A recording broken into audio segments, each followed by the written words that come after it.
What's up guys? Tara na't mag-grind at sulitin natin ang araw. Dahil tuwing hapon, umuulan na palagi.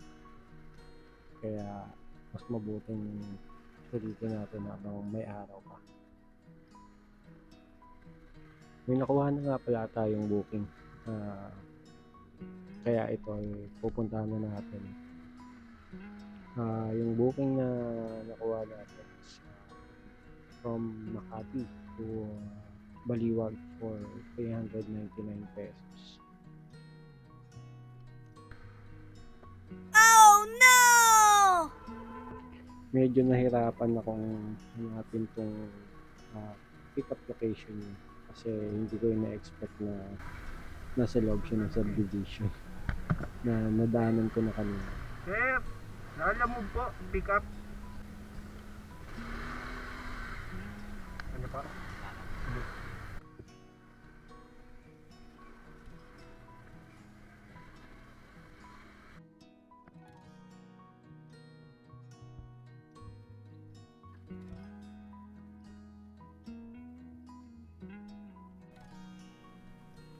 Babasagin ba ito, sir?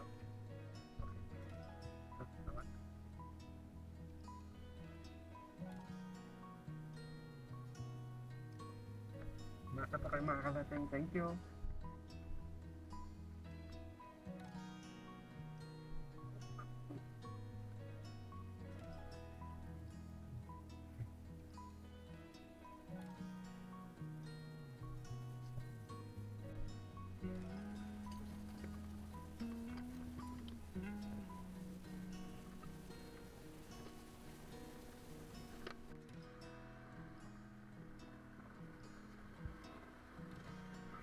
So papunta na tayo sa normal route natin na papunta ng palabas ng Manila. Siguro around 15 to 25 minutes bago ako nakakuha nung kasabay na booking. Kakagapang natin habang nandun tayo sa normal na ruta natin. So ayan, ngayon papunta na tayo. Umabig lang ako dito sa may Santa Mesa para makating natin yung second pickup location natin. Yung second booking nga pala natin is from Manila to Malolos for 213 pesos. Gown lang siya, naka-note naman. So, alam kong kakasya din sa box. Return no pick up. Pick up po. Anong name? Po. Mali ito. Okay. Sige po. Doon na po payment, no? Sige, salamat po. Masa makakatating.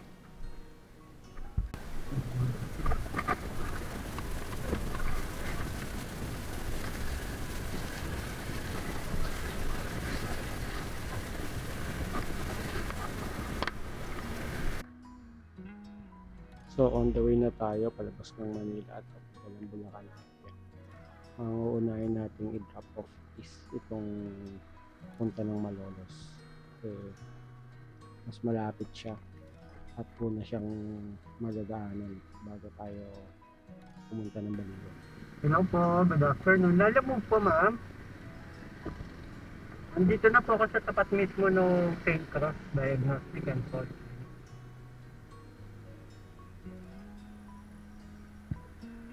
Wait lang po. Tindahan sa tabi ng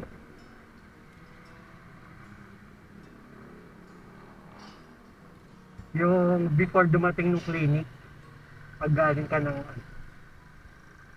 meron doon tindahan na may yung kulay blue na gate. Papa, yung kulay blue na gate, no? Papa.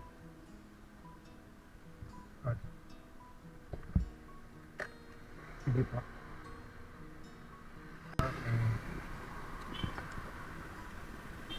Apa. Wait lang, tatawid lang ako.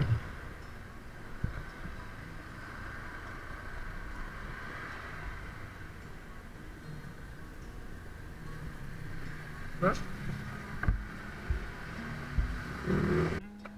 Tao po, yung kay Liza Marie po.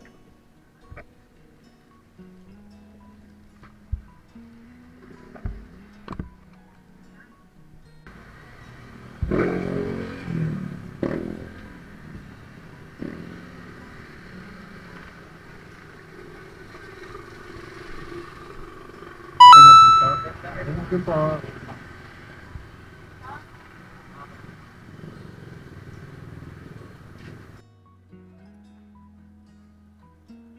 Seven. Ito pa. Thank you. So, ngayon papunta na tayo dun sa second drop off natin sa Baliwag. Ang naging plano kong daanan nito is bumalik sa Tabang, Giginto, then kakanan tayo papunta ng Plaridel. Then, Maharlika Highway tayo.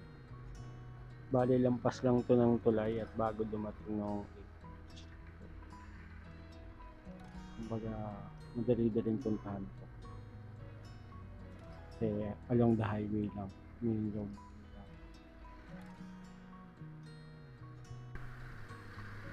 Sir, dito po ba yung Primavera Home? Salamat po. Kaya ko mali ako.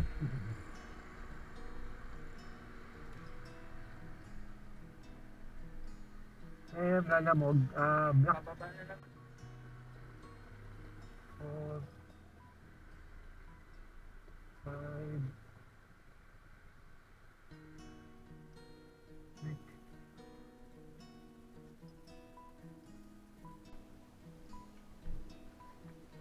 6. 399, sir.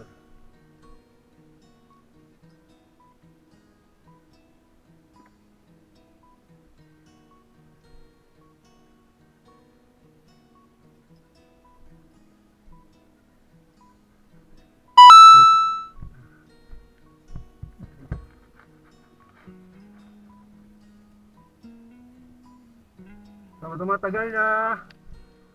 Very far. Very far, sir. Manila. Okay. Thank you. So, in a way, medyo nakakainis din ako kasi parang naiinis pa yung client dahil ang tagal daw. Pero hindi siya aware na napakalayo ng Manila to Baliwag. Pararatingin mo agad, not unless may teleport ka. Pero ayun, let's give him the benefit of the doubt. Kasi syempre, foreigner siya, hindi siya aware kung gaano talaga kalayo yun. Lalo na kung ita-travel mo by land at momotorin mo lang compared kung magta-teleport ka. Also, syempre, client pa rin yan. So, we still have to be patient with them. Tsaka, just bear with it and just move on. Okay. Natambay lang ako dito sa tabi, sir, ha? Kung wala akong booking, pabalik ng Manila. Thank you. Basta ang importante ay mahalaga. I mean, nagawa natin ng maayos yung trabaho natin at na kumpleto natin yung ibinigay natin serbisyo. Doon lang tayo mag-focus. Wait lang, ma'am. Baka hindi mabasa.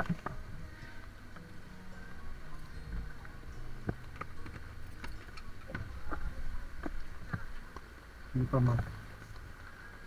Nakailang kuha na ako sa inyo.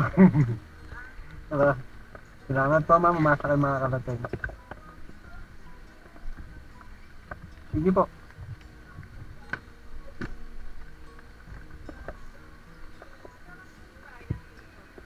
Opo.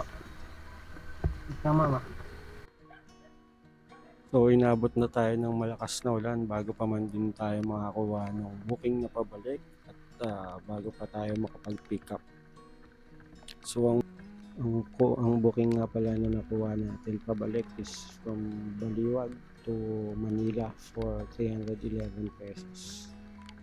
May bandang Singgalong to.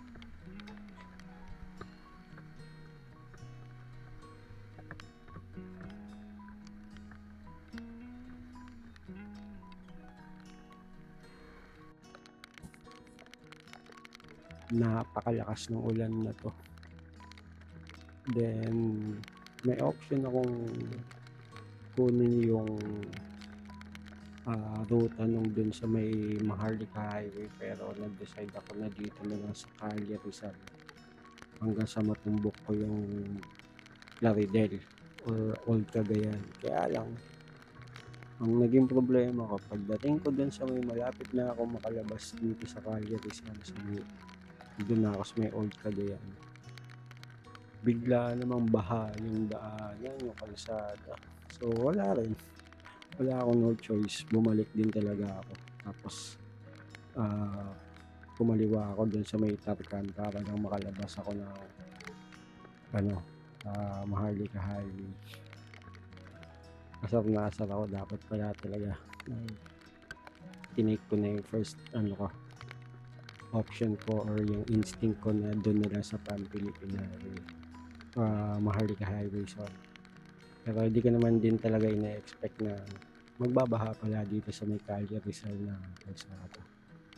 First time ko nakita na nagbaha doon. And actually, Aquaman well, magagamit ko saan talaga si Aquaman kung kasama ko dahil yung tubig baha malalim. Kaya actually na lang. Actually, nagmamadali kasi talaga ako, kaya nagmamadali ako makabalik ng Manila kasi iniisip ko na baka bahain na dun sa dadaanan kong ruta. Hindi naman ako makapasok ng Manila. Problemang malupit yun. Ginabi na rin ako nung pagdating ko ng Manila. Then, yung pagka-drop off ko sa may Singalong is hindi ko na nakuha ng video footage kasi nawala rin sa isip ko. Medyo preoccupied yung isip ko ng mga oras na yun. Kaya na-realize ko na lang na kailangan ko nga pala ng video footage. Kaya eto, kailang tapos na yung drop off, tsaka na ako nakapag kabit uli ng na action camera ko sa helmet. Unexpected din yung blessing na dumating kasi hindi ko rin na-expect na gagawing 500 pesos naman yung rate ko from 311. So in a way, umabot pa rin dun sa target ko na earnings for today. Also, for those of you na nagtataka kung bakit hindi nyo ako nakikita ang may camera sa helmet, naka-quick release po kasi ako na Ulanzi para dun sa action cam. Kaya anytime pwede ko siyang tanggalin, pwede ko rin siyang i-mount sa helmet. Kasi pag masyadong matagal siyang nakakabit sa helmet, medyo mabigat. At least kung kailan ko lang siya dapat gamitin, tsaka ko lang siya kakabit. And also, maiwasan din yung pag-overheat ng camera kung sakaling sa daytime at maaraw. Then pag maulan naman, hindi mo rin siya pwedeng kahit naka-case na siya kasi pwede pa rin pasukin yung waterproof case na yun. Hindi siya fully 100% waterproof kung tutusin. So guys, dito ko na muna tatapusin ang video natin. Sana nag-enjoy kayo sa panonood or at least nakarelate man daw. So mag-iingat kayo palagi sa kalsada. This is RS Papi. Ride safe palagi and see you on my next vlog.